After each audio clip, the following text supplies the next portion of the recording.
Hi friends, good morning. అందరు ఎలా ఉన్నారు? బాగున్నారా? మేమైతే చాలా బాగున్నాం.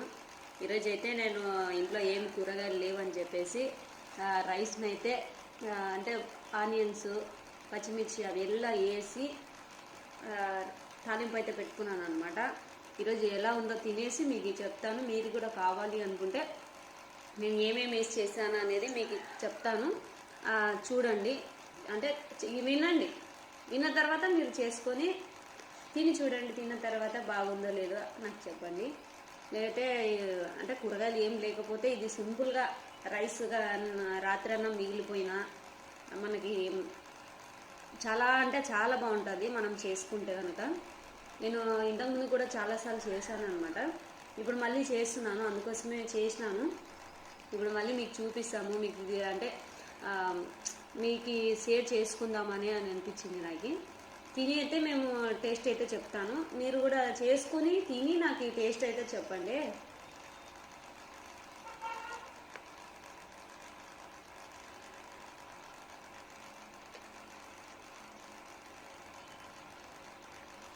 సూపర్ ఉంది అసలుకి.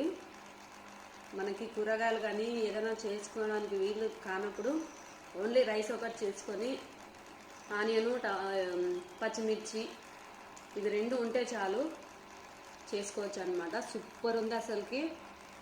స్పైసీగా ఇది కూడా ఇది పెప్పర్ కూడా వేసాను అనమాట. స్పైసీగా అయితే చాలా బాగుందండి.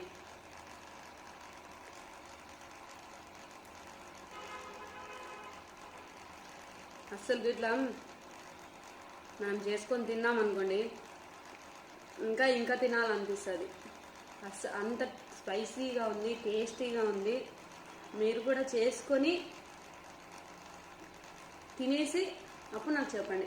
నేనైతే పెద్ద ప్రాసెస్ అయితే ఏం లేదు. మనము టైం లేనప్పుడైనా చేసుకోవచ్చు, రాత్రి మిగిలిన అన్నమైనా చేసుకోవచ్చు.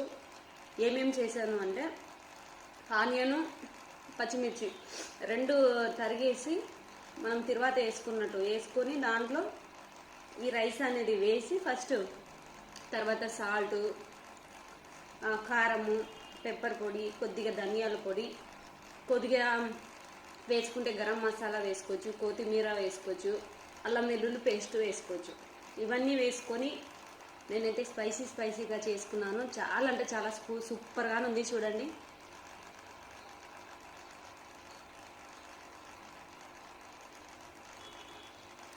నాకైతే ఇంకా తినాలనిపిస్తుంది. మీతో మాట్లాడుతుంటే కూడా తిందాం అనిపిస్తుంది. చాలా